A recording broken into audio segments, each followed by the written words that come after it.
Salut à tous, c'est Sully Perfect Ten, j'espère que vous allez bien, on se retrouve enfin, voilà, après 5 semaines d'absence, pour le numéro 19 du Manso Catch.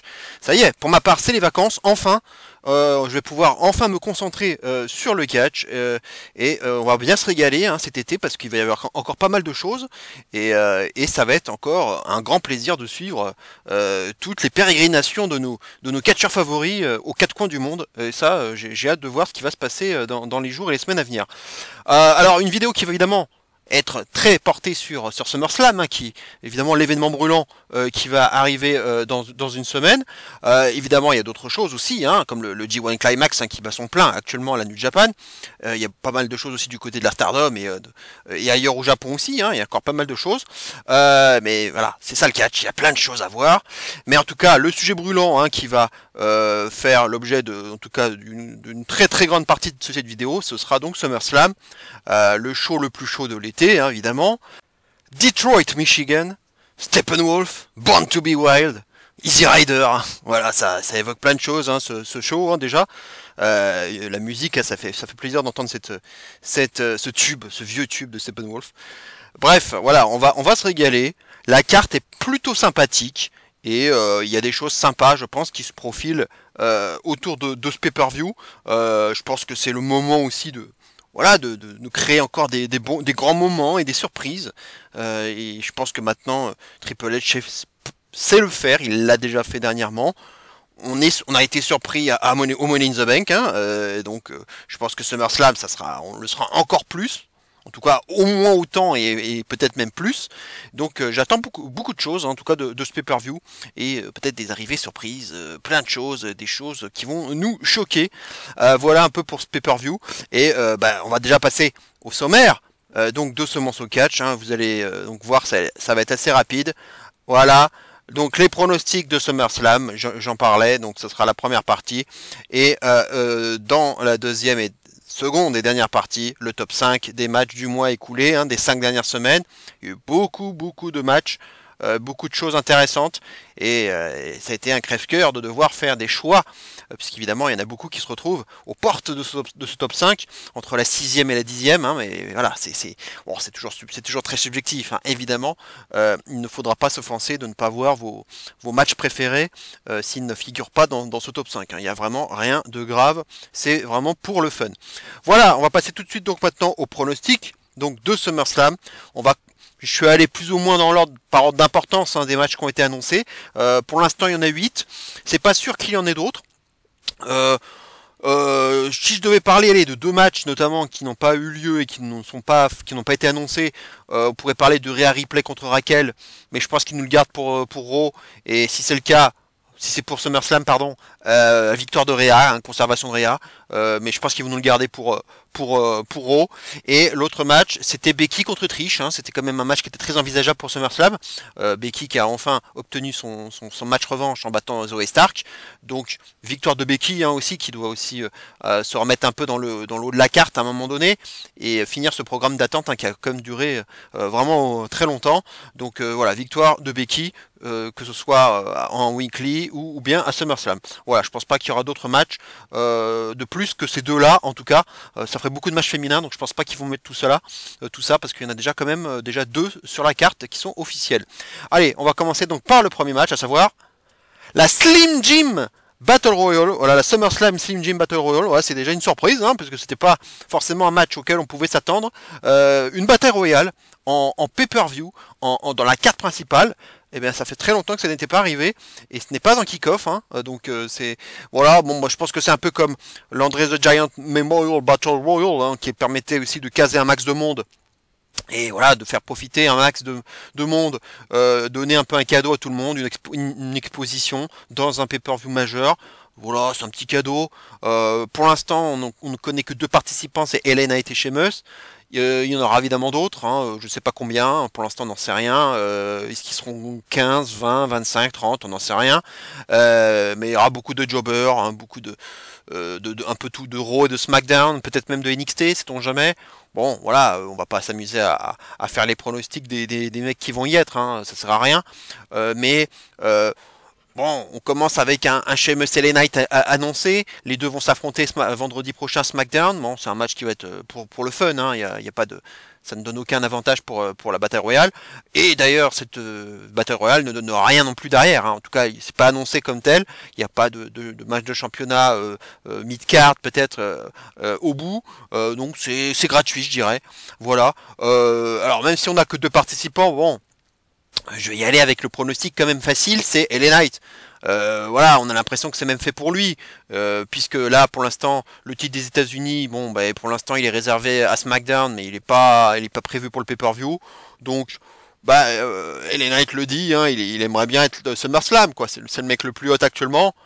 Ne pas être à SummerSlam, ce serait quand même assez étonnant. Il avait déjà manqué WrestleMania, donc il peut pas rater un deuxième Big Four comme ça d'affilée. Et donc voilà, bon bah du coup il va être dans ce Battle Royale. Donc voilà, on sait qu'il y sera maintenant à SummerSlam, mais il n'y sera pas pour faire de la figuration, hein. Ça serait très très étonnant qu'il soit parmi les premiers éliminés. Et ça sera pas le cas de toute façon. Et voilà, bon pour moi le vainqueur c'est lui. Enfin bon, une bataille royale. En plus ça mange pas de pain, ça protège tout le monde. Il y a pas de défaite véritable. Donc ça coûte rien de donner une victoire à LA Knight, si ça peut lui permettre d'enfin franchir un petit palier pour lui donner une chance, peut-être au titre des États-Unis ou du titre intercontinental. Voilà, on va voir vers quoi ils vont l'orienter. Mais comme je l'ai déjà dit dernièrement, bah, il faut battre le fer pendant qu'il est chaud. Et se faire chaud, c'est LA Knight, quoi. Voilà, je trouvais ça dommage qu'il ait pas gagné la mallette, mais comme je le disais il y a un mois, ça pouvait se comprendre parce qu'il avait pas de storyline, il avait rien. Il végétait un peu sur la carte, voilà, il n'y avait rien de spécial pour lui, pas de rivalité, à part que il y avait un élan, hein, que tout le monde sentait monter, c'est tout. Donc victoire d'LA Knight, je peux rien dire d'autre. Ça sera sympathique et le public va popper, va être content de voir LA Knight gagner ce match et peut-être contre Sheamus en finale. Tout un symbole et tu peux mettre n'importe qui, peut-être Homos, voilà, ça va être l'occasion de leur sortir du placard aussi, voilà, ils vont en mettre pas mal et des mecs de Hitro, enfin voilà, ils vont essayer de remplir un maximum la carte et puis en donnant des petits cadeaux donc à des mecs qu'on voit de temps à autre en weekly ou voire qu'à main event, c'est l'occasion un peu de les montrer, voilà, je pense que c'est aussi le but de la manœuvre.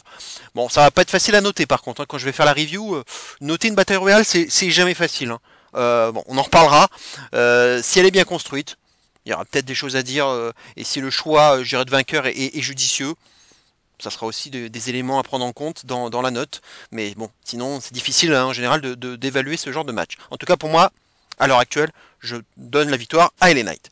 Le match suivant, Shayna Baszler contre Ronda Rousey. Bah, c'était un peu le dream match, hein, qu'on attendait depuis très très longtemps, hein. Voilà, les deux copines, les deux MMistes, pratiquement des sœurs siamoises, quoi. Et c'est vrai que bah, on les a vus associés. Ça a été tendu il y a quelques mois. On pensait qu'il allait voir quelque chose, et puis bon, finalement, ça tenait. Et puis bah. Il y a eu ce turn absolument incompréhensible du Money in the Bank, voilà, qui sortait de nulle part. Il y a toujours évidemment des rumeurs de départ de Ronda qui ont fait que ils ont accéléré les choses pour qu'on ait ce retournement et ce scénario qui permettait d'avoir ce match à SummerSlam. C'est probablement ça, mais ils ont le droit de le faire comme ça. Mais c'est vrai que d'un point de vue pur kayfabe, c'est n'importe quoi. Ça n'a aucun sens. Et je pense que voilà, on était nombreux à le dire, mais c'est tout à fait la vérité, hein. Donc la construction, elle me plaît pas. Le point de départ ne me plaît pas. L'argument est très simple, très classique. Encore une histoire de jalousie. Oui, Ronda, elle a tout eu sur un plateau d'argent, elle a eu toutes les opportunités, tandis que Shayna, elle en a chié pour arriver là où elle en est. Voilà, un parcours plus compliqué, en dents de scie, avec des obstacles. Et Ronda, elle n'a pas d'obstacle. C'est la star, la plus connue au monde dans le monde du MMA. Voilà, c'est un peu ça, en toile de fond, l'histoire, qui est très simple. Et heureusement, ils sont pas tombés dans la facilité, et en tout cas le risque d'avoir mis Ronda en face et Shayna en heel. bien heureusement, c'est plutôt l'inverse qui se produit et heureusement, c'est plutôt Shayna qui a un peu le momentum et qui est plus, je dirais, popé face à une Ronda qui est très arrogante. Donc on voit très bien que c'est elle qui fait la heal dans l'histoire, bien qu'elle ait été victime à la base, hein, mais ben voilà, au moins on n'est pas tombé dans cette facilité de faire tourner face, enfin en tout cas de garder face la victime et de faire tourner heal celle qui s'est retournée contre l'autre. Donc là, au moins on est dans les bons alignements, je dirais. Même si bon, une Shayna face, pas toujours facile, pas toujours évident d'y croire, mais bon, je préfère ça que l'inverse. Hein. Ça c'est clair et net parce que je ne veux plus voir Ronda en face. Hein. Voilà. Le match, alors justement, moi je pensais qu'il allait avoir un stipu. Je pensais à un fight pit notamment qui paraissait le plus logique, voire faire une espèce d'octogone. Hein, mais bon, ils le font pas, mais peut-être plus un fight pit, ce qui serait d'ailleurs la première fois dans l'histoire au niveau féminin. Donc ça pourrait être une idée. Et quand même, alors ils n'ont rien officialisé, mais quand même. Shayna a bien rappelé qu'elle voulait elle voulait pas un simple match, elle voulait un fight quoi. Et Ronda a accepté tout simplement. Donc un fight. Est-ce que ça cache quelque chose? Est-ce que ça cache un fight pit, voire autre chose? Mais je verrais plus logiquement un fight pit. Si c'est un match simple, bon, ouais, bon, ça serait un peu décevant. Un fight pit, ou en tout cas un match un peu plus, je dirais marqué MMA. Ça permettrait au moins je dirais, de mettre en valeur au maximum les deux femmes et dans ce qu'elles savent faire de mieux. Donc ça serait très particulier. Mais bon, c'est vrai que maintenant l'UFC qui est un peu cousin maintenant avec la VVE, hein, ils sont maintenant je dirais, dans la même crèmerie. Donc ça peut se faire, et ça serait assez vendeur. Il y a du star power parce que Ronda elle reste quelqu'un de très connu, donc c'est forcément quelque chose de vendeur. Donc ça pourrait donner quelque chose, on verra ce que ça va donner. Et évidemment le pronostic il est évident, c'est victoire de Shayna Baszler, parce que bon Ronda, donc il y a ces rumeurs insistantes de départ, même de retour vers l'octogone, peut-être de retour vers l'UFC aussi. Ça c'est ce qu'on entend beaucoup, et aussi on entend aussi que voilà ce rythme VVE lui convient pas forcément des masses, hein, devoir voyager tout le temps, être loin de son enfant, de son mari, etc. Ça peut être aussi une autre explication. Peut-être des tournages de films, enfin voilà, elle voudrait peut-être en faire d'autres films. Bref, voilà, il y a plusieurs autres explications, orientations possibles. Moi, je serais franchement, elle me manquerait pas, hein, si elle s'absentait, voire quittait même la VVE pour de bon, ça me choquerait pas du tout, et moi, ça me gênerait pas, parce qu'elle elle a largement fait son temps. Et, in-ring, c'est pas génial, promo, c'est pas bon du tout, donc voilà, ça ramène du star power, certes, mais n'est pas plus que ça en ce qui concerne le reste, quoi. Il y a pas plus de valeur ajoutée que ça, quoi. Autant même un Bad Bunny, même un Logan Paul, qui sont pourtant pas du tout des vrais spécialistes, je dirais, de sport de combat à la base. Et ben eux, ils s'y sont mis, quoi. Ils s'y sont mis très sérieusement et ils sont déjà convaincants. Donc ils arrivent à faire des choses qui sont vraiment très intéressantes. Ronda, bon, elle m'intéresse pas particulièrement, donc ça me gênerait pas qu'elle s'en aille. Donc victoire de Shayna, ça va lui faire du bien, une belle victoire en solo, et je pense que c'est l'objet aussi pour Triple H de faire ça, puisque voilà, je pense qu'il l'aime bien, il l'aime à l'NXT, on voyait bien qu'il l'aimait beaucoup, et Triple H met beaucoup en avant ces ex-NXT guys, et actuellement il est en train de vraiment de les mettre en avant, tous ces gens finalement que Vince n'aurait jamais pushé en quelque sorte, hein. On peut dire ça comme ça. Shayna en fait partie. Et ça sera peut-être enfin, je dis bien enfin, l'occasion pour elle de sortir de ce que j'appelle le vortex de la division tag team féminine, dont elle n'arrivait pas à se sortir depuis des années et des années. Et là, je pense que c'est bien parti, hein, puisque son équipe avec Ronda donc est terminée. Donc là, je pense qu'elle va pouvoir voler de ses propres ailes et redevenir un peu ce qu'elle était à NXT, quoi. C'est pour ça, moi, que je voulais la voir dans le main roster. C'était pour ça. Donc on va voir ce que ça va donner. En tout cas, ça fait un très beau roster, hein, féminin du côté de SmackDown, hein, mine de rien, bien meilleur qu'Arrow, hein, alors que c'était l'inverse avant la draft. Donc les choses ont bien changé depuis. Donc voilà, on va voir ce que ça. Le match, je sais pas si ça va pas être je pense pas que ça va être une dinguerie. Voilà, si c'est vraiment très typé MMA, si c'est fait vraiment très correctement, avec application, avec l'envie d'en découdre, avec beaucoup, je dirais, de haine entre les deux femmes, ça peut donner quelque chose d'intéressant, avec un peu de storytelling, peut-être un peu de drama, et un peu d'émotion à la fin. Si on a tout ça, bah, pour moi, le contrat sera rempli. Voilà, donc on verra ce que ça va donner. Mais c'est pas le match que j'attends non plus le plus de tout ce show, hein. Allez, on va passer maintenant au match suivant. Logan Paul contre Ricochet. Une feud voilà, qui est en train de monter en puissance. On a senti les choses venir déjà quand Logan Paul s'est annoncé lui-même au Money in the Bank et que Ricochet l'avait interrompu. Voilà, là on a commencé à sentir quelque chose, d'autant plus que les deux avaient eu un moment marquant, je dirais, qui a fait le buzz au Royal Rumble, hein, donc c'était quand même au tout début de l'année, avec cette collision assez impressionnante, un double springboard et les deux qui rentrent en collision, c'était le spot marquant de ce Royal Rumble et peut-être même de tout le show.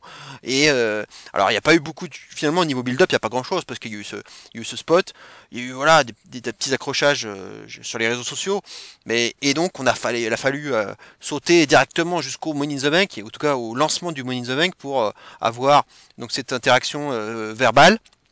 Et puis bah évidemment ce spot à nouveau qui malheureusement s'est pas très bien passé avec cette chute sur les tables au Money in the Bank qui aurait pu très très mal se finir, et heureusement bon, plus de peur que de mal, et donc étonnamment ils ont beaucoup donné de temps au micro à Ricochet, là encore un NXT Guys que Triple H apprécie beaucoup, et on sent qu'il a envie de lui donner un peu d'exposition, du temps micro, ce qu'il n'avait jamais vraiment auparavant, ce qui est pas forcément une bonne chose parce qu'on le voit, on le sent que c'est pas son fort, ça ne le sera jamais.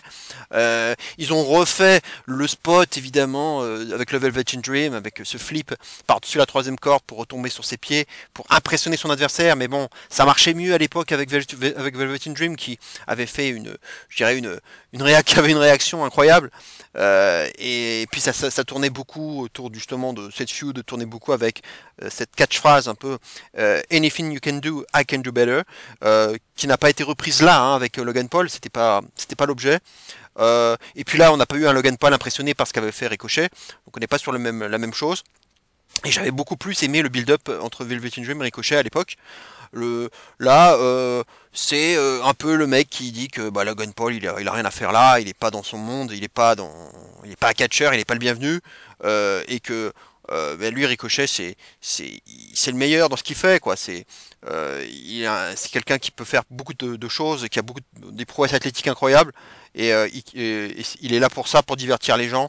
Logan Paul il est pas à sa place, c'est qu'un youtubeur, voilà, un mec qui veut se faire voir, qui est trop axé sur sa personne, à se faire des selfies. Voilà, c'est pas le même monde, c'est un tourne un peu autour de ça. Logan Paul, lui, bon, bah, il le ramène un peu aussi sur terre, et il lui dit des choses aussi. Bon, il le vanne un peu sur ses tenues, sur son physique.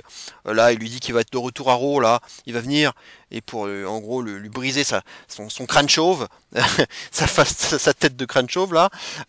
Bref, voilà, il y aura un dernier segment. Les segments micro, bon, c'est pas terrible pour Ricochet. Logan Paul arrive à susciter de la hit assez facilement. Il a ce mérite-là dans le build-up. Mais je pense qu'il fallait pas donner autant de temps de micro à Ricochet. C'est un peu le problème. Maintenant, dans le ring, ça va certainement faire le taf. Ça va être très impressionnant. Il va y avoir forcément des spots marquants. Hein. Ils vont prévoir, je pense, pas mal de choses. Et ça va être spectaculaire. On va se régaler. Il y aura du moment holy shit. Il y aura du moment this is awesome.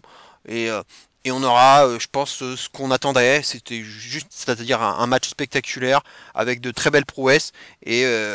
Et ça, alors ça va pas être un 5 étoiles hein, évidemment, mais on va, je pense, avoir un bon moment qui va donner, je pense, un bon moment de dynamisme pendant le show. Ça va être un match qui faudra bien le placer sur la carte, mais je pense que ça peut même être un opener, ça pourrait faire le taf. Mais en tout cas, c'est un match qui est inédit. Qui est frais, et ça va permettre de voir un peu autre chose, donc ça va être cool. Le pronostic, je trouve qu'il est pas facile, je dirais même que c'est l'un des matchs les plus difficiles à prédire de toute cette carte, parce que franchement Ouais, je sais pas, franchement, alors j'ai vu dans les cotes, alors c'est que ce n'est qu'une indication qui ne veut rien dire, mais je vois que Logan Paul est largement favori à l'heure actuelle. Ça me surprend parce que moi, de prime abord, moi j'étais parti plutôt sur la victoire de Ricochet, histoire justement plutôt de lui donner un cadeau, une victoire solo dans un gros pay-per-view, et l'emmener peut-être vers un titre mid-card, ou en tout cas le remettre en selle pour, par exemple, le titre intercontinental, même si actuellement ça a l'air assez bouché. Mais bon, c'est vrai que finalement c'était le précédent champion, hein, Intercontinental, jusqu'à ce que Gunther lui prenne le titre. Donc pourquoi pas le remettre en selle là-dedans? Ou peut-être que c'est l'occasion, en cas de défaite, de le remettre sur quelque chose d'autre. Heel turn, j'y crois pas, j'ai du mal à le voir en heel. En tag team, ce serait un peu du gâchis. Bref, je sais pas ce qu'ils vont faire après, mais je serais plus tenté de donner Ricochet, moi, à l'heure actuelle, parce que bon, Logan Paul, quoi qu'il en soit, ça reste un part-timer. On va le revoir que pour les gros shows, hein, les pay-per-view Big Four, voire par moment les shows saoudiens, mais pas plus quoi. Donc je pense que la prochaine fois qu'on verra Logan Paul, bah ça va être plutôt pour Crown Jewel quoi, à mon avis.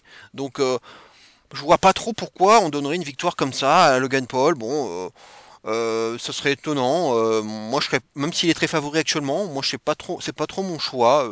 Alors je pourrais changer au cours de la semaine, mais pour l'instant moi ma tendance ce serait plutôt de donner la victoire à Ricochet. Voilà, plus un cadeau, une récompense. Voilà, et pour lui donner quelque chose. Voilà, c'est vrai qu'il n'a pas beaucoup eu je dirais, l'occasion de gagner, de gagner des vrais matchs, des gros matchs, de toucher à de l'or. Ça lui est arrivé, mais pas beaucoup. Donc là, on sent qu'il y a quelque chose. On lui donne quand même beaucoup de temps micro. Hein, c'est quand même peut-être, c'est pas rien. Donc c'est peut-être voilà, le moment de lui donner un beau cadeau. Voilà, moi pour moi j'irais plus vers Ricochet, mais c'est vrai qu'il n'y a finalement pas beaucoup d'arguments, que ce soit pour l'un ou pour l'autre. Donc c'est vrai que c'est pour ça que pour moi ce match n'est pas facile à pronostiquer. Moi, je vais y aller pour l'instant avec Ricochet et avec peut-être une intervention surprise de Jack Paul peut-être de Jack Paul, ça peut être aussi une possibilité, ou KSI peut-être pour aider Logan Paul, bon pour de la hit, mais bon ouais bon à moins qu'il revienne derrière, qu'il fasse payback. Puisque Payback, comme son nom l'indique, bon, bah, c'est un pay-per-view qui permet de prendre sa revanche sur certains événements. Donc peut-être qu'on aura une revanche à Payback derrière. Mais moi j'ai l'impression que c'est pas pour qui une revanche, hein, ce match. Je pense que ce sera plus un one-shot et rien d'autre. Mais peut-être effectivement qu'on pourrait voir Jake Paul ou KSI, on sait jamais. Hein. Voilà, en tout cas pour moi, à l'heure actuelle, victoire de Ricochet. Voilà, maintenant on va passer au match suivant. Cody Rhodes contre Brock Lesnar, le match numéro 3, archi prévisible, hein, ça fait longtemps que je vous en parle, et vous le saviez je pense, qu'on allait avoir ce match 3 à SummerSlam, il était dans les rumeurs depuis un bon petit moment, et à partir du moment où Cody avait gagné à Backlash, où Lesnar avait gagné à Night of Champions, bah, on se doutait qu'il allait avoir ce rubber match comme on dit, hein, ce match décisif.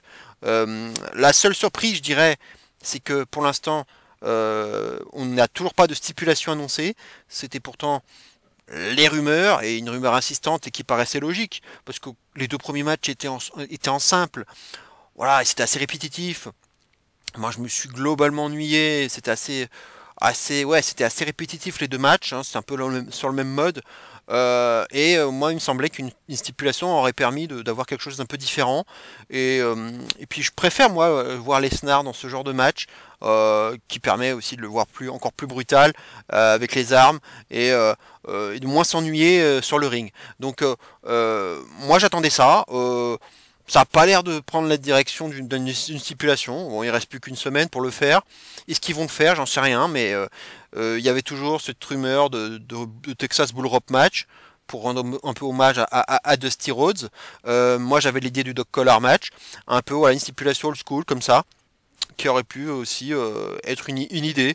On verra, hein, peut-être que ça va quand même venir. Il y a eu quand même. Alors Lesnar, il est là quand il veut. Hein. Bon, là, il revient lundi. Cody lui fait quand même pas mal de build-up tout seul au micro. Voilà, bon, les promos sont bonnes, mais bon, c'est un peu. Voilà, il en fait un peu des caisses, hein, c'est Cody, quoi, c'est à l'américaine, quoi. Et puis évidemment qu'il s'est brutalisé devant sa mère. Là, c'est le gros drama. Là, pour le supporter, le soutenir en tant que babyface, c'est du pain béni de faire ça, évidemment. Mais Cody doit finir ça, il doit finir cette fameuse histoire, il doit gagner, il doit s'imposer, il veut humilier Lesnar, il veut en finir, et c'est un peu ça l'histoire, voilà, c'est une histoire à l'américaine, le héros Cody. Et pour le pronostic, bah, on y va. Victoire de Cody, voilà, bah c'est ça. C'est Lesnar, comme lui, il est plutôt en part-timer, bon, c'est pas bien grave pour lui. Et Cody, bon bah, il doit terminer son histoire. Ça va prendre du temps, mais il doit la finir. Donc c'était un obstacle, un gros obstacle qui aura été un gros programme d'attente pour lui. Hein, pendant depuis WrestleMania, enfin depuis qu'il a perdu contre Reigns finalement, dès le lendemain à Raw, avec cette trahison incompréhensible de Lesnar, qui nous a jamais été expliquée, hein, jamais. Donc cette feud quand même qui dure depuis quand même 4 mois, elle n'a jamais été expliquée. Hein. C'est quand même incroyable. Lesnar s'en fout, il attaque Cody parce que il aime bien attaquer les gens. Voilà, il y a rien, il y a même pas d'argument à la base. Hein. C'est je t'attaque et point barre. Et on se fait des brawls entre nous. Voilà, et on se fight. Mais c'est tout. Voilà, et Cody, lui, il a besoin de franchir un gros palier et un gros adversaire comme Lesnar pour se légitimer, en tout cas en tant que futur challenger au titre probablement World Heavyweight, ouais, de côté d'Euro. Donc c'est ça, hein, c'est ce qu'il va chercher à faire, puisque voilà, du côté de Reigns, ça s'est bouché, et puis il a déjà eu sa chance. En tout cas, bon. Pour l'instant, je le vois pas sur Reigns. Je le vois même pas à WrestleMania 40, hein, malgré les rumeurs. Mais bon, ça on verra, on aura le temps d'en reparler. Mais en tout cas, pour moi, c'est Cody qui doit gagner. Voilà, c'est la fin de la trilogie, qu'on puisse enfin passer à autre chose. Pas de surprise, pas d'intervention extérieure, rien. Il n'y a pas besoin de faire ça. Victoire de Cody. J'espère juste voir quelque chose de différent des 2 premiers matchs, quelque chose de meilleur. Parce que pour l'instant, je suis sur du 3,4, 3,5 sur les 2 matchs qu'on a vus. C'est pas la folie. J'ai envie de voir autre chose et un peu plus de brutalité. C'est pour ça qu'un match no DQ ça aurait été bien. Mais bon, peut-être qu'on l'aura. Hein. J'attends le segment d'Euro avec Lesnar et peut-être Cody sera dans les parages, hein, sûrement même, pour un dernier brawl ou quelque chose qui peut-être une annonce de stipulation. Allez, on y croit. Moi, c'est ce que j'aimerais, hein, parce que sinon, je vois pas comment on pourrait avoir autre chose qu'un 3,5 et pas plus que ça, quoi. Voilà, je pense qu'on s'en va vers ça, hein, s'il n'y a pas de stipulation. Hein. Bref, voilà, une feud qui a assez duré. Victoire de Cody Rhodes.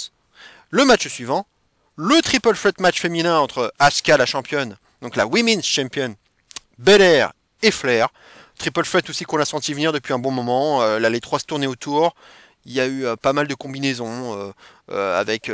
alors bon, ce match qui était foutu à la poubelle malheureusement entre Asuka et Flair. Et avec cette intervention de Belair, hein, c'était juste la veille de Money in the Bank, hein, c'était là que j'avais eu mon fameux fantasy booking de Money in the Bank avec une Belair qui est intervenue finalement et qui a provoqué un DQ. Moi je voyais une fin pas clean entre Asuka et Flair pour prolonger encore et faire un match revanche plus tard entre Asuka et Flair pour énerver encore plus Belair qui elle voulait son rematch à tout prix et provoquer justement sa participation surprise au Money in the Bank pour aller décrocher la manette. Bon, ça c'était mon fantasy booking. Voilà, il y a eu d'autres interactions ensuite par la suite. Hein. On vient de voir Belair et Flair en équipe pour affronter Devil et Green, hein, les championnes. Elles ont gagné, hein, mais bon, évidemment, elles n'ont pas su coexister, hein, selon la formule consacrée. Avec les 2 gros égos, hein, forcément c'est compliqué. Asuka elle est là de temps à autre, hein, bon, toujours sans dire grand chose, hein, si ce n'est de parler en japonais. Là on l'a vu avec Io Sky, elle se moque un peu d'elle, elle lui dit que non, elle le cachera jamais sur elle. Io Sky lui dit ouais, malgré tout le respect que j'ai pour toi, fais attention à toi, moi je vais cacher sur toi, je serai la prochaine championne, avec Bayley en toile de fond. Bref, en tout cas, même si le build-up je le trouve pas extraordinaire, comme je le disais tout à l'heure avec Shayna, force est de constater que le roster féminin de SmackDown, il a quand même une putain de gueule, il a quand même un sacré star power. Quand on voit ces 3-là, plus Io Sky, plus Bayley, plus Shayna Baszler qui pourrait aussi vite monter, ça fait quand même déjà pas mal de filles potentielles là, pour tourner autour du titre. Moi je trouve ça, voilà, ça fait plaisir de voir ça de côté de SmackDown. Là on est bien, je dirais, on est bien de ce côté-là. Euh, et bah, donc le build-up là, il est pas extraordinaire, ça c'est sûr.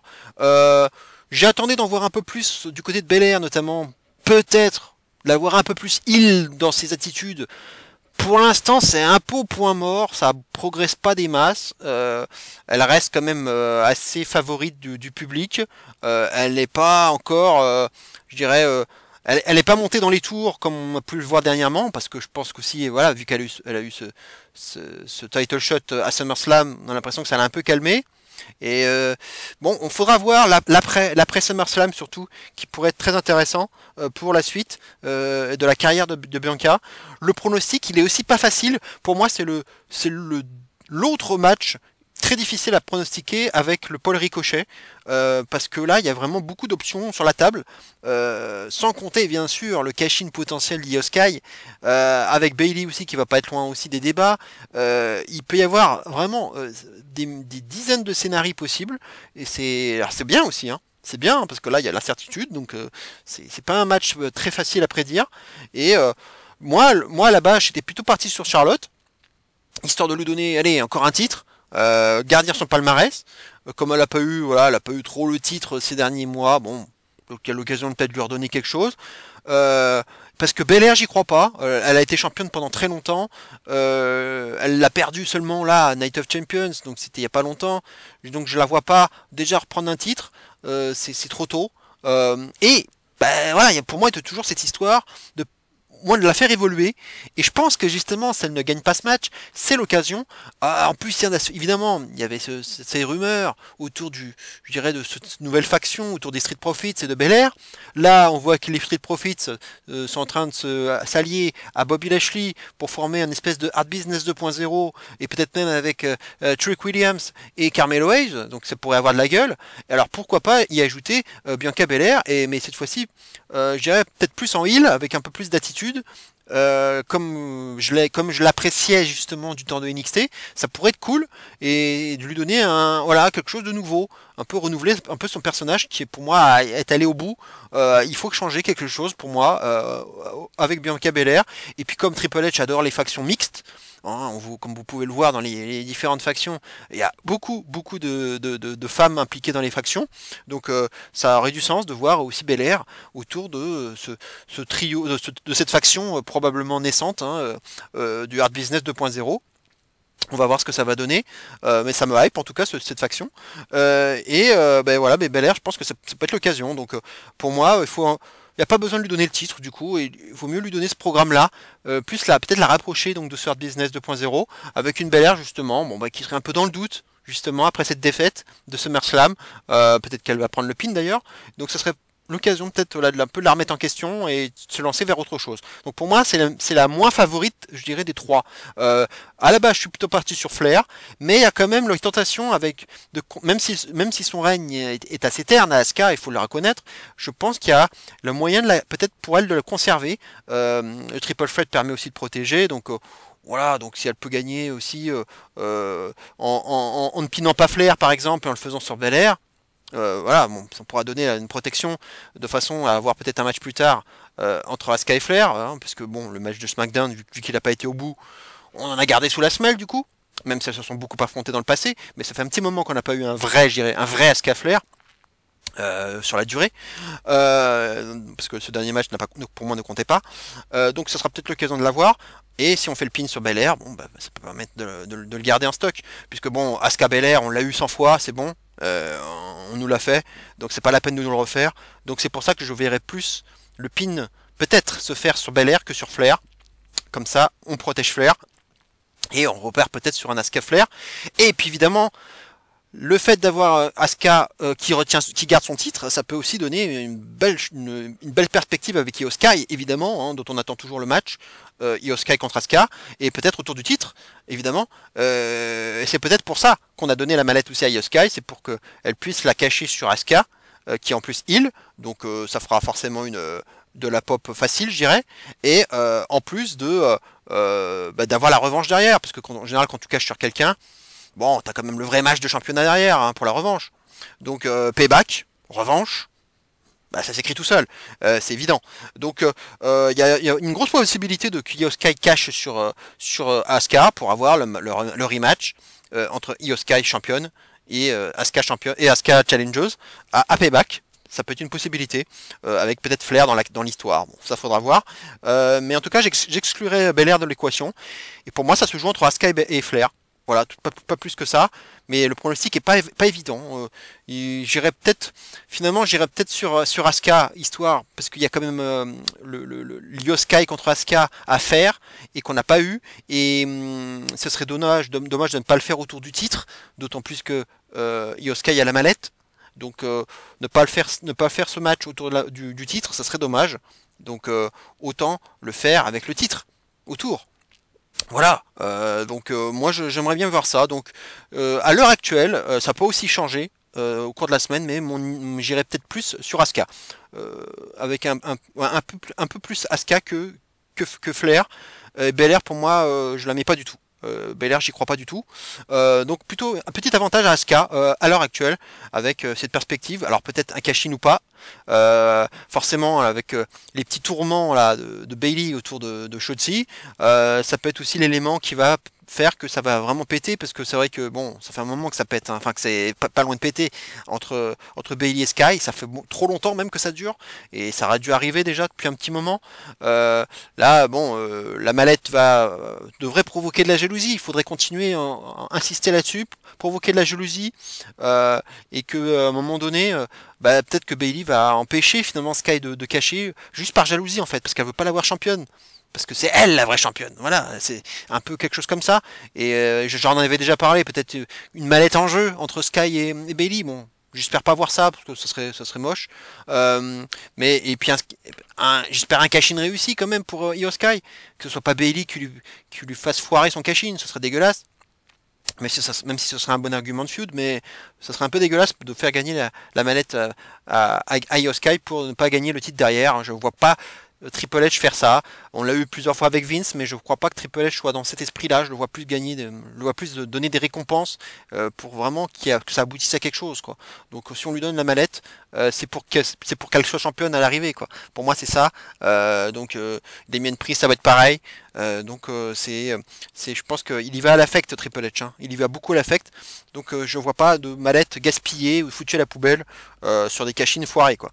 Donc je donnais l'avantage à Asuka pour qu'on ait quelque chose avec Io Sky, ce qui serait évidemment une feud assez fraîche. Et on verra comment ce que Flair va faire, parce que forcément un triple threat, ça veut dire qu'il y en a une des trois qui est protégée, hein, dans l'affaire. Donc il y en a une qui prend pas le pin ou la soumission, donc elle peut rester quand même encore, je dirais, dans la partie pour avoir un autre match de championnat, hein. Donc ça, on verra. En tout cas, le match va être bon, hein. Là, on a trois très gros work rates sur le ring. Ça va envoyer du lourd, hein. Ça, c'est du 4 minimum. Il faut faire un 4 étoiles minimum, hein. Mesdames, quand même, mesdemoiselles. Vendez-nous du rêve, là, hein. Allez, donnez-nous le meilleur. Là, on a normalement un très gros candidat, je dirais, au top 10 des meilleurs matchs de la VVE en 2023. Hein. Pour moi, on y est, hein. Allez, on va passer maintenant au match suivant. Gunther contre Drew McIntyre. Bah tiens, j'en parlais justement du top 10 des meilleurs matchs de la VVE en 2023. Celui-là, on peut dire qu'il est également très très bien parti pour faire partie de ce top 10. Alors là, on a une sacrée affiche, hein. Ça fait longtemps que je l'attendais, celle-là. Je l'en avais parlé dans ma carte prédictive de WrestleMania déjà l'année dernière. Je l'ai ressorti de ma carte prédictive de WrestleMania pour cette année. Alors on était à deux doigts de le faire. Bon, ils ont ajouté Sheamus. Et bon, c'est quand même très très bon, hein, ce triple threat. Mais là, évidemment, il y a eu ce hiatus, hein, très long hiatus pour Drew McIntyre. On savait pas trop ce qui se passait après Mania. Il avait disparu. Bon, des démentis de la part de Triple H. C'était pas une histoire de contrat. Il avait juste besoin de se soigner, de régler quelques petits problèmes physiques. Bon, qui croit dans cette histoire, on ne le saura peut-être jamais. En tout cas, il est de retour, Drew. Hein, on l'a vu au Money in the Bank. Et il a tout de suite affiché ses ambitions en s'attaquant à Gunther et en lui prenant la ceinture. En tout cas, en la soulevant. Et on avait compris que pour SummerSlam, c'était très bien parti. Une affiche qu'on n'a pas vue, hein, encore, en tout cas chez VVE, donc ça donne envie. Ça devrait être un banger, hein. Moi je vois pas autre chose qu'un banger. Et mine de rien, alors ce qui est drôle, c'est que Gunther, là encore dans son dernier face-off avec McIntyre, il lui dit que en gros que c'est un loser, à Clash at the Castle il a perdu, à WrestleMania Gunther l'a humilié, bon, alors bon je sais que c'est pas forcément très canon, mais bon, moi si j'étais McIntyre, je leur aurais répliqué quelque chose, je leur ai dit quand même, tu te souviens de ce Series 2019? Comment ça s'est fini le match à plusieurs, masculin, quand il y avait NXT impliqué? C'est qui s'est fait sortir le premier en quelques minutes, et qui c'est qui t'avait sorti en fait? Bah oui voilà, bah à l'époque c'était Walter, c'était pas Gunther, et il avait un peu plus de kilos, hein, ça c'est sûr, et c'était McIntyre qui l'avait sorti, hein, ça moi je l'oublie pas ça. Alors bon, on va dire que c'était pas canon, voilà, parce qu'à l'époque NXT, bon, on l'impliquait pas dans les histoires du main roster, hein, donc c'était une autre époque. Mais bon, moi je le garde en tête. En tout cas, moi je leur ai remis ça dans les dents à Gunther. Alors on va dire que Gunther n'est plus Walter, c'est plus le même homme, on va dire ça. En tout cas, voilà, bon, bah, ça va être génial. Hein, là, on a vraiment le meilleur, je dirais, pratiquement du catch européen, vraiment du poids lourd du catch européen qui se connaissent bien, et ça va s'envoyer vraiment des coups, des parpaings, ça va être incroyable. Et bon, je veux pas d'intervention, hein, j'espère pas d'Imperium, pas de Sheamus ou autre. Là, qu'on y aille vraiment à la loyale, quoi. À la loyale, qu'on s'envoie des putains d'ATMI, et qu'on s'envoie des putains de coups de tatane là dans la gueule, et pendant un quart d'heure, et qu'on ait un banger, et que là les gens soient complètement choqués, et vraiment soient levés de leur siège pour applaudir et dire This is awesome, fight forever. Voilà, là on veut un banger. Voilà, là le décor est planté, on va avoir quelque chose de lourd, et ça va être incroyable. Ça va être incroyable. Le pronostic, pour moi, il est pas. Et c'est marrant parce que il y a un mois, je disais que pour la première fois, pour ce Drew McIntyre contre Gunther, j'aurais des doutes. Pour une fois, sur une défense de titre de Gunther, j'aurais des doutes. Et là, finalement, j'en ai pas. Je donne la victoire à Gunther et j'ai pas trop de doutes. J'irai deux arguments. J'ai eu deux idées qui sont deux fantasy booking, hein, complètement différents. Le premier, c'est que je trouve on insiste beaucoup avec Riddle pour l'associer à McIntyre. Alors Riddle est quand même beaucoup retombé sur la carte, hein, il faut le reconnaître. Là, il fait pas grand chose, il végète, et forcément la longue blessure de Orton ne l'a pas arrangé, hein, il faut le reconnaître. Hein. RK-Bro, ça s'est beaucoup refroidi du coup, forcément, et il a eu du mal puis il a eu des problèmes extra catch, on va dire, et il a du mal je dirais, à remonter la pente, et on l'associe beaucoup encore dans l'histoire comme le pote, on va dire, de McIntyre. Et je me suis demandé si justement, avec cette défaite donc que je prédis pour McIntyre, ce serait pas l'occasion de tourner heel pour McIntyre, d'utiliser Riddle justement, parce que peut-être que c'était ça justement l'idée, c'est de garder Riddle comme pantin, on va dire, comme cible comme fusible pour McIntyre, pour qu'il se fasse les dents sur lui et finalement laisse exploser sa frustration et en tournant heel, finalement, et en mettant fin finalement à un règne, enfin en tout cas un run incroyable de babyface de 3 ans et demi qui a commencé au tout début de la pandémie, et un run extraordinaire. Hein. Faut surtout pas oublier ce qu'a fait McIntyre en 2020. Moi j'oublierai jamais son année extraordinaire, et il nous a vachement sorti d'un mauvais pas, je dirais. Hein. Il a beaucoup contribué à maintenir la VVE à flot en 2020. Hein. Ça c'était vraiment une année incroyable pour lui, c'était son année. Il a quand même fait des choses incroyables, et ça, 3 ans et demi en babyface, ça peut suffire à y mettre un terme, et pour avoir un turn surprise, je dirais, en utilisant Riddle comme cible pour ce faire. Pourquoi pas avec un Riddle Drew à Payback. Voilà, aussi, hein, ça peut s'écrire. Riddle Drew à Payback. Ça, c'est un premier scénario. Et je vous en donne un deuxième. Alors, c'est une autre idée, alors qui est pas initialement, elle est pas de moi, mais c'est quelque chose que j'avais vu il y a très longtemps, hein, mais que je vais ressortir là du placard. C'était l'idée de voir Ilya Dragunov rejoindre Imperium. Ça, c'était une vieille rumeur que j'avais vue il y a très longtemps, hein, qu'on a laissé complètement, qu'on avait laissé à l'abandon, hein, évidemment, parce que c'était plus dans les tuyaux et il y avait plus l'actualité faisait que c'était plus possible. Et moi, j'y ai pensé parce que bon, là, Dragunov, on le voit fort actuellement. Ce soir, il va affronter à Great American Bash Carmelo Hayes pour le titre NXT. Mais j'ai envie de dire, même s'il est champion ou même s'il ne l'est pas, peu importe. Parce que maintenant on voit que là, les passerelles sont largement ouvertes entre NXT et le main roster, hein, ce qui fonctionne bien d'ailleurs. Hein. C'est une opération qui marche bien pour la WWE et pour NXT surtout. Ça lui permet de gagner en audience. Donc on peut dire que l'opération marche bien. Et le fait de peut-être d'avoir hein, le champion NXT qu'on verrait plus du côté du main roster, bah, ça peut aussi être bénéfique. On a pu le voir un peu avec Carmelo Hayes, donc ils vont continuer peut-être avec lui, mais Dragunov champion, pourquoi pas aussi. Mais bref, que Dragunov gagne ou que Dragunov perde ce soir au Great American Bash, mon idée ce serait de le voir en tant que, je dirais, intervenant surprise pour faire perdre McIntyre et se rallier à Imperium, un peu aussi à la surprise générale. J'ai eu cette idée en fait par rapport un peu aux petites tensions qu'on peut avoir ici ou là entre Ludwig Kaiser et Gunther.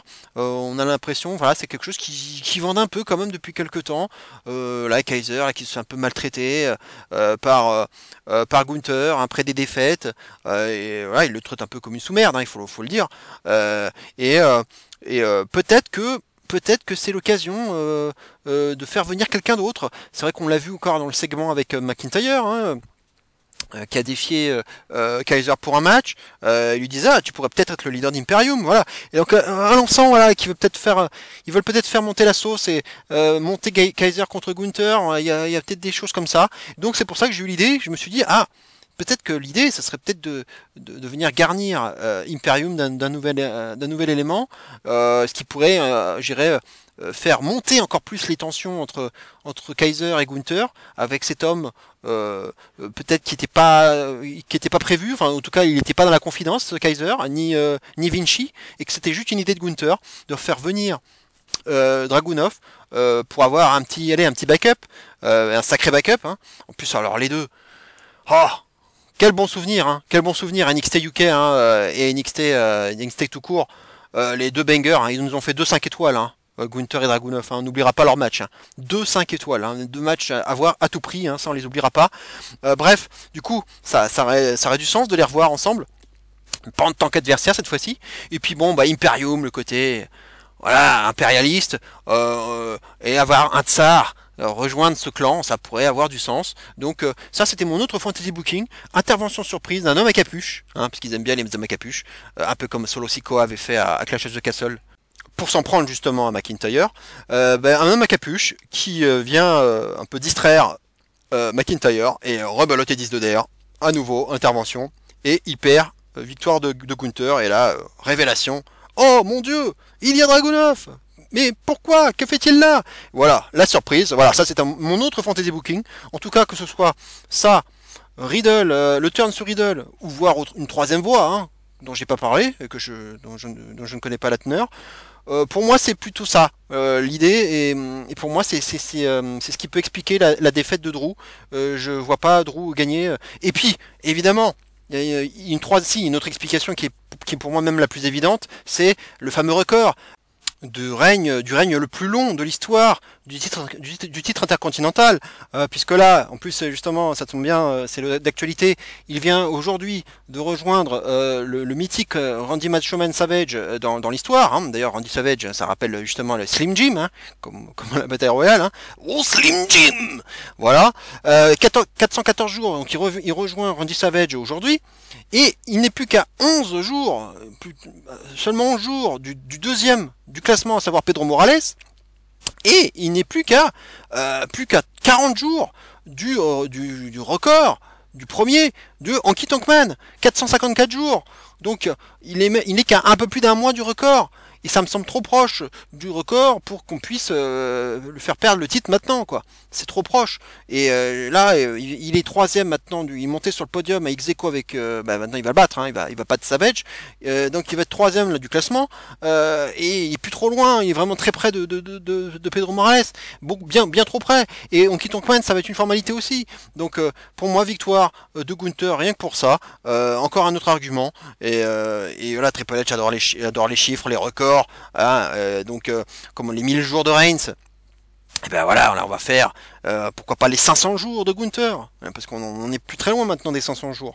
Donc là, je pense qu'on va continuer avec Gunther, et puis voilà, sinon, c'est tous les arguments que je vous ai donnés, avec peut-être un Imperium un petit peu, voilà, un peu rafraîchi. Ça peut être aussi une autre idée. En tout cas, le match, j'ai vraiment hâte, l'un des matchs que j'attends le plus de ce SummerSlam. Le match suivant, Seth Rollins contre Finn Balor pour le titre World Heavyweight.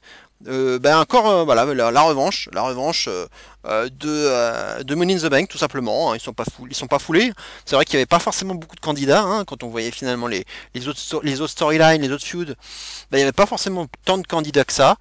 Donc bon, finalement c'était un peu le choix par défaut, Finn Balor, pour avoir sa revanche, même si elle se justifiait pas véritablement.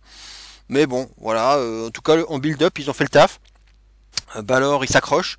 Alors bon, ça tient pas à grand chose, hein, ça tient toujours au même argument, hein, c'est toujours cette blessure de SummerSlam 2016, hein, c'est toujours la même chose, hein, qui lui a brisé son rêve à cause de lui, ce titre là qu'il a pu garder que 24 heures, il faut corriger 7 ans d'erreur, bref, voilà, ça tourne autour de ça, hein, et rien d'autre, hein, finalement, et il y a une obstination, un entêtement pour ça en fait de la part de Balor, hein, ça lui trotte dans la tête. Et il est allé confronter en pleine interview Rollins, ça s'est frité. Il lui dit donne-moi mon match de championnat là, vas-y. Et bon, ça s'est officialisé au final. Voilà. Et en toile de fond, toujours, il y a eu ces tensions qu'il y avait entre Finn Balor et Damien Priest, hein, qu'on a pu voir aussi à Money in the Bank, puisque quand même Priest qui était arrivé en plein match avec sa mallette. Il était quand même venu un peu distraire, hein, on se demandait, est-ce qu'il distrait pas Balor finalement, et où est-ce qu'il vient faire plus de mind game pour Rollins dans le cadre de son futur cash-in, ou un peu des deux à la fois, hein, c'était un peu ça l'histoire, et mine de rien, ça distrait quand même Balor, hein, il a perdu derrière, donc les tensions ont explosé à nouveau.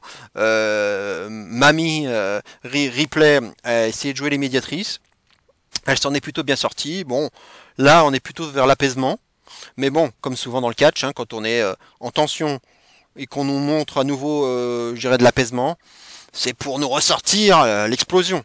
En général, c'est un peu dans les mêmes ficelles. Donc je suis pas dupe de l'histoire là. Je vois pas du tout les choses rester comme ça. Et je pense que ça va exploser. Et c'est cette histoire de cash-in qui va forcément foutre la merde. Et pour que cette histoire justement explose à nouveau, il nous faut un Balor champion. Il nous faut un Balor champion pour que justement pour que Priest finalement brise son serment et finalement se dise je serais quand même bien tenté de cacher sur toi, hein, même si t'as beau être mon partenaire, je vais finalement briser mon pacte. Mais il faudra le justifier, hein, parce que c'est pas parce que tu as eu des tensions avec lui il y a encore quelques temps que là tout à coup tu te décides de briser ton serment, alors que là ça va mieux. Il faut le justifier, il faut remettre justement de l'eau dans le gaz, et pour que justement on justifie ce brisage de serment. Et pour briser ce serment, il faut un autre élément. Alors, ça va pas arriver deux fois, hein. Mon fantasy booking sur Dragunov qui rejoint Imperium, il aura s'il a lieu, mon idée sur le Judgment Day va pas arriver. Et inversement, ça arrive sur le Judgment Day, à mon avis, ça n'arrivera pas pour Imperium. Parce que mon autre idée, donc du coup, j'en ai déjà parlé, c'est JD McDonough. JD McDonough qui est toujours sur le bas-côté, on sait pas ce qu'on en fait. Est-ce que c'est Vince qui met son veto, parce que c'est vrai qu'il y a eu du teasing, hein, on se rappelle, il y a quelques temps, il regardait, Balor le regardait de haut, là, pendant qu'il était en interview.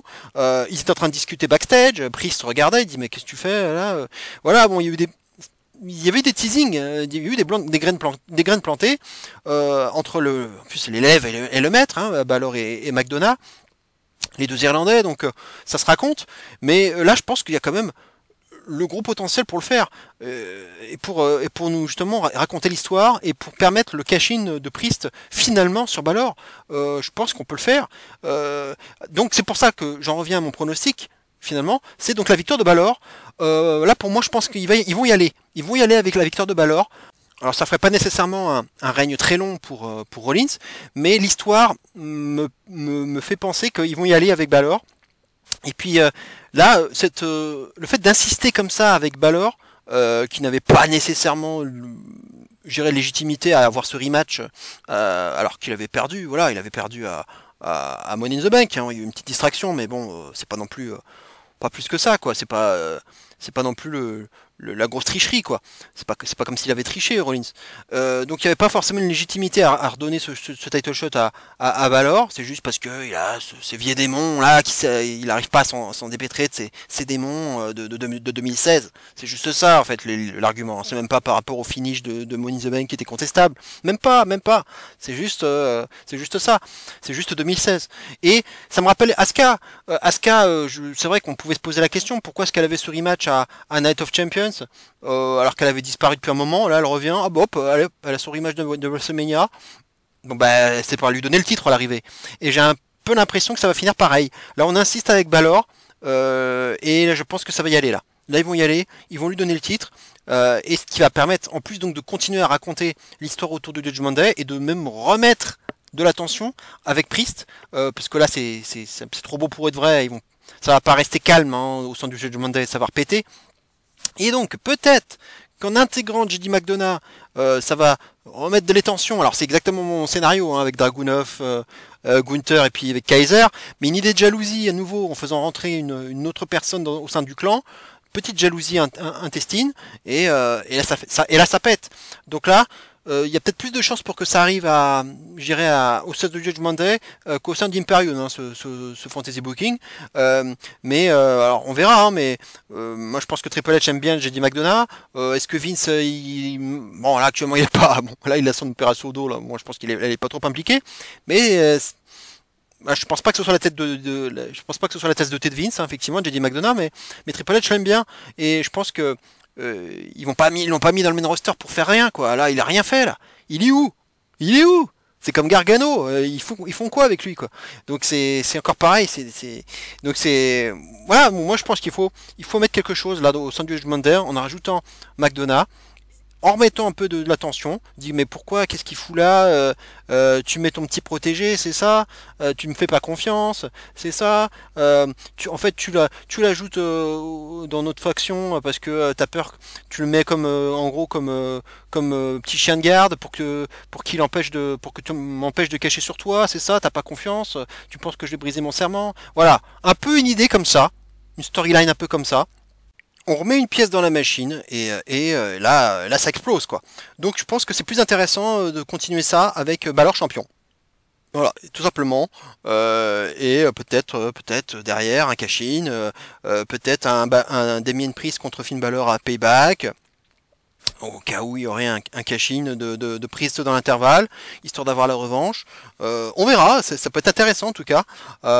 Et peut-être que Cody, fort de sa victoire contre Lesnar et fort de sa victoire dans cette feud, peut tout de suite en venir dans le game. Et justement, heel contre face, très bien. Voilà, Cody contre un heel, un champion heel, ça sera très bien si c'est Finn Balor. Voilà. Et puis ça marchera si c'est Damien Priest aussi. On verra, hein. Ça dépendra aussi comment Damien Priest va cacher. Est-ce qu'il va cacher et tourner face s'il cache sur Balor, ce qui est pas sûr, on verra. Mais je pense que Cody, on va le mettre sur Balor. Moi je verrais bien ce match. Ça pourrait être cool, un Cody Balor. Même si ça peut être cool aussi un Cody Priest. Mais je vois bien Cody Balor, moi, ça pourrait être pas mal autour du titre. Voilà, un peu pour histoire de donner un peu de choses. Et Rollins, on le mettra sur autre chose. Voilà. Et en tout cas, là, c'est un scénario que je vois bien. En tout cas, pour moi, victoire de Balor, c'est l'une de mes prises de risque, on va dire, dans ce pay-per-view et au niveau de mes pronostics. Et on termine avec ce qui, pour moi, devrait être le main-event. Roman Reigns contre Jey Uso dans un Tribal Combat. Et alors là, c'est spécial puisque c'est deux titres incontestés, hein, undisputed en jeu, mais aussi le collier, le fameux collier de Tribal Chief. Donc c'est plus qu'un match de championnat, c'est vraiment un match de domination familiale, je dirais. Donc ça va au-delà du catch finalement. C'est la reconnaissance du règne du titre de Tribal Chief qui est aussi en jeu. Donc on met tout en jeu finalement dans cette histoire. Là, on a écarté Jey Uso, enfin, on a écarté Jimmy Uso. Solo Sikoa a explosé, il est à l'hôpital. Il y a eu pas mal de segments encore, plus ou moins, plus ou moins bons, on va dire. Il y en a qui étaient plus floppy, comme le dernier, bon, plus classique. Ils peuvent pas toujours être bons, les segments, mais en tout cas, ils sont jamais médiocres au sein de la Bloodline ou de ce qu'il en reste. Et c'est en fait moi, ce que j'ai envie de dire, c'est j'ai quand même un avis de plus en plus tranché sur ce qui se passe autour de Reigns et qui me renforce encore plus dans l'idée que j'avais à WrestleMania, c'était de dire que, à mon sens, c'était pas une bonne idée que Cody ait perdu contre Reigns à Mania. Pour moi, c'est ce qui se passe actuellement. Ça ne fait que renforcer cette idée-là. Pourquoi ? Parce que déjà, c'est incroyable de le dire, mais à quand remonte la dernière défense de titre de Roman Reigns ? À quand remonte-t-elle ? Justement, contre Cody, à WrestleMania. Ça va faire 4 mois 4 mois sans défense de titre. Je sais même pas quand ça remonte la dernière fois qu'on a eu ça. 4 mois sans défense du titre suprême. C'est énorme. Et c'est beaucoup trop. Et ce qui rend, justement, ce titre bien trop secondaire, à mon sens, ça c'est une première chose. Et ce collier, quand on le voit maintenant dans les segments, quand on voit Jey Uso, quand on voit Solo même, regarder là fixement ce collier, et qu'on est quand même déjà en train de se bagarrer pour ce titre de Tribal Chief, on est encore plus en train de se dire, mais en fait, à quoi sert ce titre ? Ce titre est secondaire. Et qu'est-ce qui est le plus important dans cette histoire ? C'est le titre de Tribal Chief. C'est pas le titre de champion du monde. De moins en moins, en tout cas. De moins en moins. Et cet arc, que j'ai appelé, on peut appeler l'arc Tribal Chief, l'arc qui a suivi finalement la défaite de Cody à Mania, tout cet arc qui a suivi, les 4 mois qu'on vient de voir, c'est un arc Tribal Chief, et c'est un arc qui tourne autour de ça, de la succession de Roman Reigns pour être chef de la table, et chef de tribu, et il n'y a pas d'histoire de champion, là. Il n'y a pas d'histoire de champion. Et même la signature de contrat qu'on a vu, qu'est-ce qu'a dit Jey ? Il signe le contrat, puis il le déchire, il dit mais non, mais c'est même pas une histoire de contrat, c'est un contrat du sang. C'est même pas, alors de dire en fait, c'est même pas le championnat en fait qui est intéressant là-dedans. C'est plus que ça, c'est au-delà de ça, c'est la famille, c'est tout. Et donc le fait qu'il enlève son collier, Reigns, qu'il le mette sur cette ceinture, c'est ça. Et il recouvre même la ceinture avec ce collier. C'est ça qui passe devant. C'est toute une image. C'est tout un symbole de voir cette collier autour de cette ceinture. Et même par-dessus cette ceinture. C'est parce que c'est un peu comme, justement, symboliser le fait que, en quelque sorte, ça vient éclipser cette ceinture. Ça passe par-dessus. Et donc, le fait d'avoir on a une double stipulation dans ce match. Mais finalement, la stipulation la plus importante, à mon sens, et vu comme on nous la raconte, c'est le titre de chef de tribu. Et c'est juste ça pour moi, et ça me frustre encore davantage dans l'idée que Cody aurait dû gagner à Mania, parce que si Cody avait gagné à Mania, qu'est-ce qui nous empêchait de raconter cet arc, cette nouvelle arc Tribal Chief ? Rien. Puisque Reigns, il aurait pu très bien nous raconter exactement la même chose avec Jey, avec Jimmy, avec Solo, sans la ceinture, justement, après cette perte de ceinture contre Cody, il aurait pu nous raconter exactement la même chose. Et là, c'est la seule chose qui compte dans cette histoire, c'est le collier qu'il a autour du cou.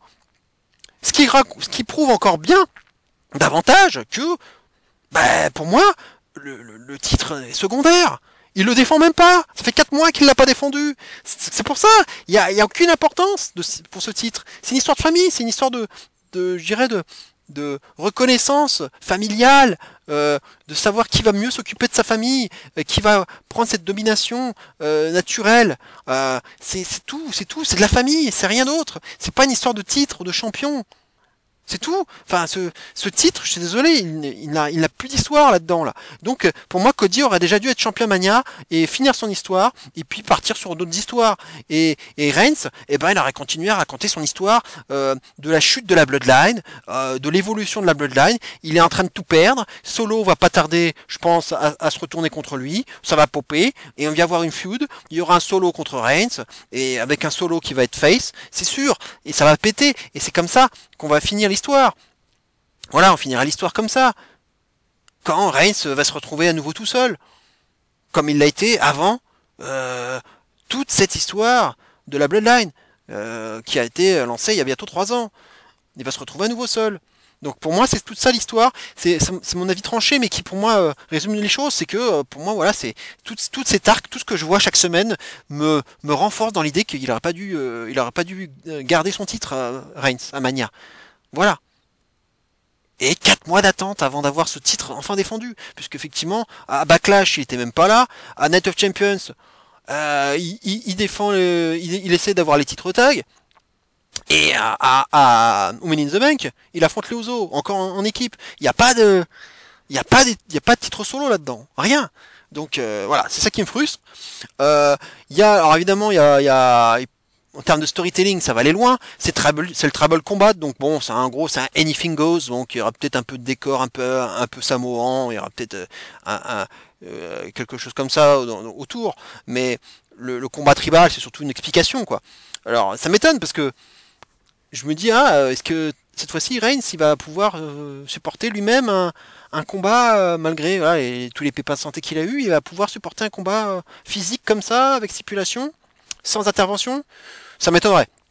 Parce que le SummerSlam contre Lesnar, c'était un peu comme ça. Et bon, les Usos sont intervenus, voilà, c'est parti en overbooking et ça lui a permis de souffler un peu. Là, il y aura des moments où Reigns va pouvoir souffler, parce que c'est pas possible autrement. Et bah, s'il va souffler, pour qu'il souffle, il faut quoi? Il faut un ref bump. Encore un ref bump. Il va falloir le grand retour de Jimmy, parce que là, bon, vu qu'il est maintenant, ils l'ont mis à l'hôpital, ça fait un petit moment. Je pense que là, ça serait crédible qu'il puisse revenir là, encore dans une semaine, pour avoir, ça lui laisse le temps d'avoir pensé ses plaies et pour revenir et aider son frère. Et Solo qui va aussi avoir son rôle à jouer. Donc un gros overbooking, un gros storytelling, hein, comme d'habitude, et du drama, du suspense, de l'émotion. Voilà, c'est tout ce qu'on attend maintenant avec ces hommes-là, quoi. Mais le pronostic, je vois pas autre chose qu'une victoire de Reigns. Alors oui, Jay a battu Reigns à Money in the Bank, ça s'était pas arrivé depuis 3 ans et demi, c'était une surprise totale. Et oui, il y avait cette histoire comme quoi c'était le premier à l'avoir battu dans le main roster il y a très longtemps. Il avait fait, à premier lui avoir fait le pin. Alors oui, il y a toute cette symbolique, mais c'est déjà, voilà, c'est ça son titre. C'est ça son titre à Jey Uso, il a eu son titre.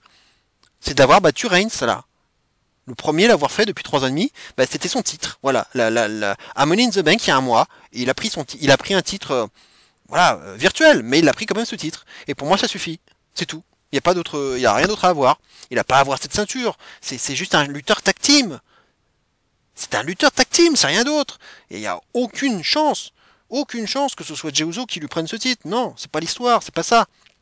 Aucune chance. Pour moi, c'est pas ça l'histoire. Donc, il a eu sa victoire, voilà, donc il n'y a pas besoin d'en avoir une autre. Victoire de Reigns. Il y aura peut-être des surprises, hein, mais voilà, j'attends encore une grosse histoire, un gros storytelling, et puis quelque chose qui peut peut-être aussi encore faire avancer l'histoire, de façon à ce que Solo, peut-être, commence à se dire, peut-être que là, ce collier là va lui monter à la tête, parce que justement, avec Reigns, toujours chef de tribu, Solo, justement, à un moment donné, Solo qui va rester du côté de Reigns, forcément, il va continuer à lorgner là-dessus. Il va fixer ça, comme si c'était son précieux. Voilà, et à un moment donné, ça va péter. Donc c'est pour ça que c'est plus facile de le faire comme ça, avec Reigns champion et Reigns toujours tribal chief. Voilà. Et les Usos, ce serait bien les mettre un peu sur autre chose, les remettre en selle, en tag team, et qu'on en finisse et qu'on fasse l'histoire à un moment donné avec Solo. Parce que moi, à la base, je voyais plus Solo que Jay. Même si Jay avait fait le pin à Money in the Bank, j'avais quand même un bel espoir de voir Solo face à Reigns. Mais je pense que comme la VVE, on le voit bien, adore cette histoire de la Bloodline et qu'ils aiment la faire traîner sur la longueur, même plus que de raison, hein, comme on a pu le voir après Mania, hein, on était nombreux à penser que ça allait être terminé et en fait non.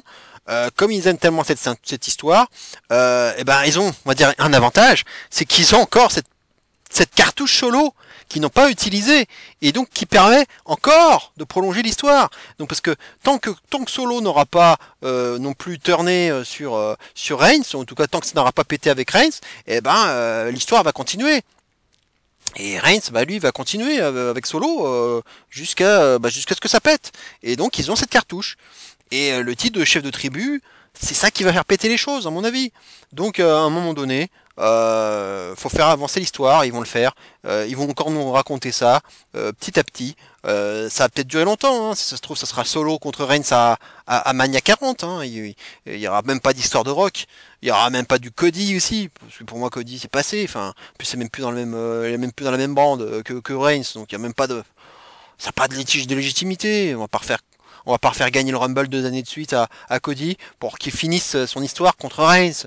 Voilà, il va l'avoir ce titre poids lourd là à un moment donné du côté d'Euro. Voilà, ça suffira, il aura fini son histoire d'une autre façon, mais il le finira quand même. Voilà, du moment qu'il est champion du monde. C'est ce qu'il voulait à la base, hein, après tout. C'est ce qu'il a demandé. Donc voilà, pour moi, victoire de Reigns.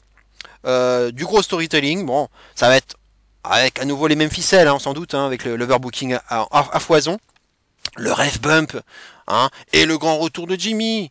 Voilà. Alors pas de trahison, il va pas trahir Jay. Mais avec Solo, c'est ça aussi qui est intéressant, c'est que Solo, il a beau être encore du côté de Reigns, et ben il a quand même plus de, je dirais, de connexion avec les Usos qu'avec Reigns. C'est quand même ses frères en face.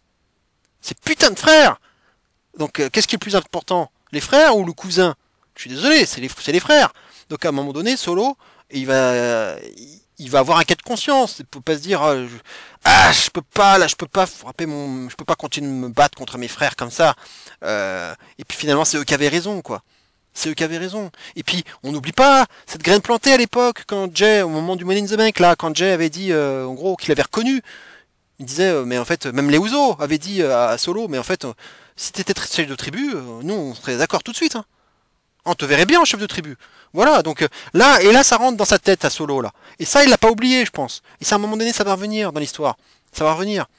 Et on le voit bien, il a le regard sur le regard porté sur ce collier, Solo. C'est même pas la ceinture, c'est le collier, rien d'autre. Voilà, c'est toute une histoire tout autour de ça en fait. Donc voilà un peu pour le pronostic, victoire de Reigns. Un gros main event, hein, forcément. Pas de cash-in, hein, je vois pas de cash-in là. Priest, je pense qu'il va rester sur Balor ou Rollins, enfin en tout cas il va rester du côté de Raw. Là, il n'y a absolument pas de cash-in à envisager de ce côté-là. Voilà pour SummerSlam, hein, c'était 1 heure de gros pronostics, hein, il y avait beaucoup de choses à dire, et on va clôturer, comme le veut la tradition, par le top 5 de mes matchs préférés du mois écoulé, hein, comme d'habitude selon mes goûts, selon les matchs que bien entendu j'ai pu voir, sachant que quand même les matchs éligibles, ça partait du 25 juin jusqu'au 30 juillet, donc jusqu'à aujourd'hui, donc il y avait quand même plus d'un mois, je dirais, d'éligibilité, donc il y avait beaucoup de matchs durant cette période, donc ça n'a pas été facile de trancher. Voilà, on va commencer tout de suite par le numéro 5 de ce classement. Il s'agit de The Elite en compagnie d'Eddie Kingston et de Tomohiro Ishii contre le Blackpool Combat Club, Shota Umino et Takeshita. C'était à Forbidden Door, donc un gros match, hein, un gros match à 5 contre 5, 4,5 pour la note. Donc Forbidden Door, c'était donc le 25 juin, donc au tout début donc, de ma période d'éligibilité.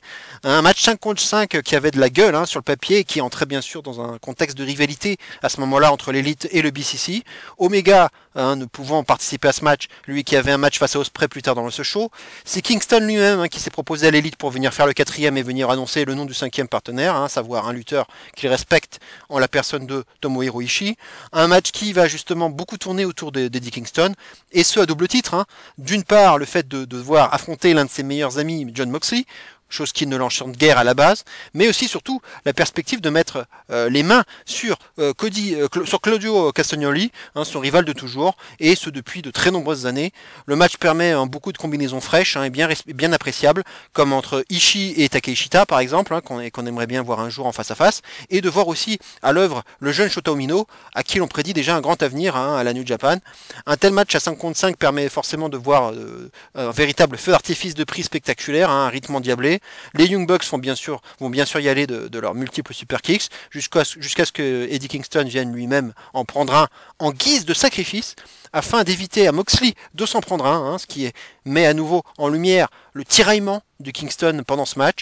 Il finira même énervé, hein, contre l'élite après le match, à la fois emmerdé d'affronter Moxley et emmerdé aussi de ne pas avoir pu s'en prendre à Castagnoli autant qu'il l'aurait voulu. Moxley n'ayant eu pour sa part aucun remords à porter un cutter à Kingston, malgré le sacrifice de Kingston pour lui quelques minutes auparavant. Une pluie de prises, hein, viendra conclure ce match avec un finish clean au centre du ring pour un très bon multi-man match, très divertissant, spectaculaire et richement doté en termes de storytelling. L'un des tout meilleurs matchs de cette édition de Forbidden Door 2023, que j'ai d'ailleurs entre parenthèses trouvé à nouveau solide et recommandable, mais inférieur pour moi à celle de 2022, à mon sens, gâché je trouve par de nombreux finishes de matchs bien trop abrupts ou anticlimatiques qui m'ont laissé sur ma faim. 4,5 en tout cas pour ce très bon 5 contre 5. On va passer maintenant au numéro 4 de ce classement, et il s'agit de Kazuchika Okada contre Will Ospreay. C'était au G1 Climax le 9e jour, et c'était le 27 juillet, donc c'était il n'y a pas longtemps, c'était cette semaine. 4,5 pour la note, hein, une énorme affiche, hein, dans ce bloc B de cette édition du G1 Climax, hein, qui a donc démarré il y a quelques jours entre deux des favoris du tournoi. Avant ce match, hein, Okada était leader, hein, de ce bloc B avec 8 points, juste devant Ospreay avec 6 points. L'occasion pour Okada de s'envoler dans ce groupe en cas de victoire et de revenir à hauteur d'Okada pour Ospreay dans le cas contraire. Okada menait 7 victoires à 1, hein, face à Ospreay dans leur confrontation passée. C'est dire la difficulté de la tâche pour Ospreay, d'autant plus qu'Okada est invaincu depuis 8 matchs au G1 Climax, le dernier l'ayant battu dans ce tournoi n'étant nul autre qu'un certain Jonah, hein, ou Bronson Reed, hein, si vous préférez. Ospreay avait quant à lui la possibilité de battre Okada et Omega en un mois, hein, après sa victoire à Forbidden Door. Avec deux tels talents dans le ring, hein, le match ne pouvait être que bon, et il l'a été, avec de fabuleuses séquences et une véritable alchimie entre les deux hommes. Le match étant limité à 20 minutes, on sent davantage le sentiment d'urgence, hein, de la victoire à mesure que le match avance, hein, notamment du côté d'Ospreay. Okada a souvent contrecarré, hein, les attaques d'Ospreay.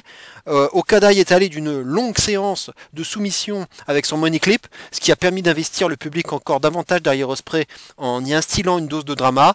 Un match bien structuré qui met parfaitement en avant les qualités athlétiques des deux lutteurs, avec un finish rondement mené qui peut être riche d'enseignements pour la suite du tournoi. On n'était pas certes encore dans l'épicness d'un match à élimination, mais ce match de tournoi, de match de poule, reste un must-see et évidemment l'un des meilleurs matchs de ce tournoi pour le moment, qui lui vaut donc la solide note de 4 étoiles et demie. On va passer maintenant au numéro 3 de ce classement.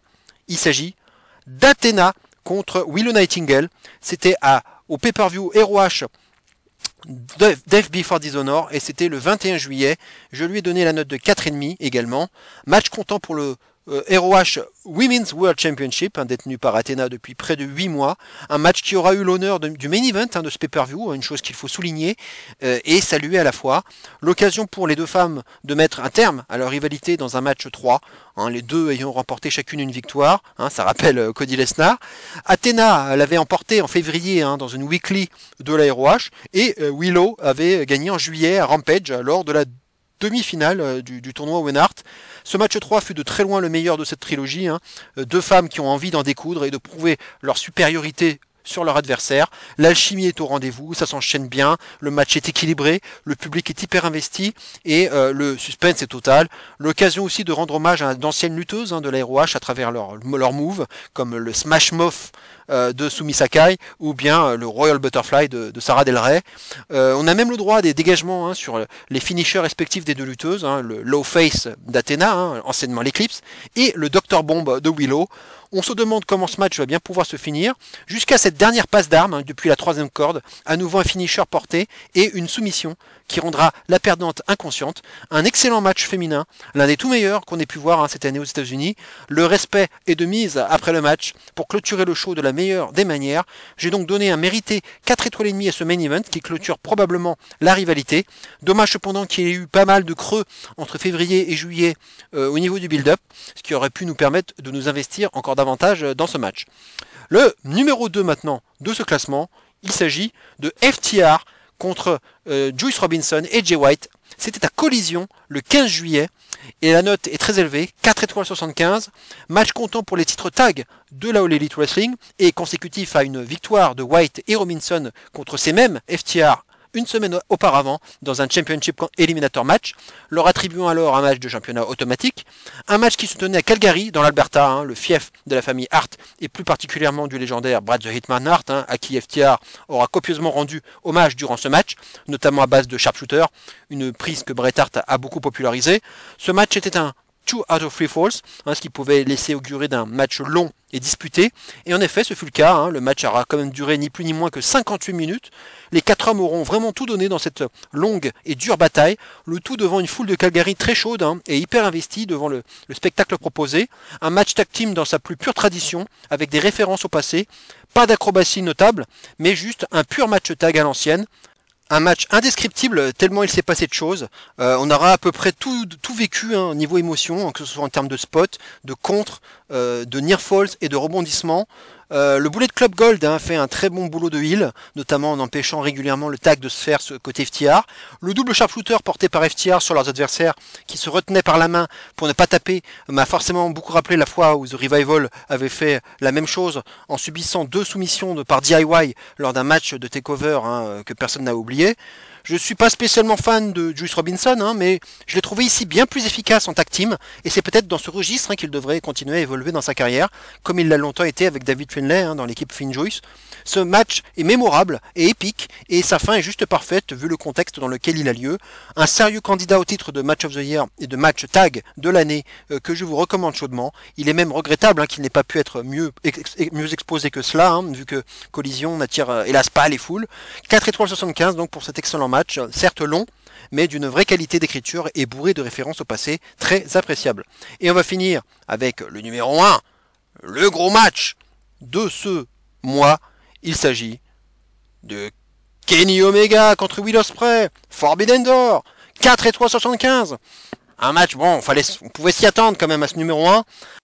Un match comptant pour le titre IWGP United States Heavyweight Championship détenu par Kenny Omega, titre qu'Omega avait justement repris Ospreay à Wrestle Kingdom en tout début d'année, hein, dans l'un des matchs de l'année, hein, que j'avais d'ailleurs placé en première position dans un ancien top 5, hein, en lui donnant la note parfaite de 5 étoiles.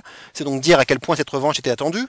Selon les dires d'Ospreay, hein, Omega avait dominé, hein, les 80% de leur match à Wrestle Kingdom, et cette fois-ci Ospreay voulait corriger le tir, et en dirigeant les opérations, il usera beaucoup de son heel caractère, hein, pour provoquer la hit, notamment en se torchant avec le drapeau canadien et en le mettant dans sa narine, hein, comme Shawn Michaels en son temps, hein.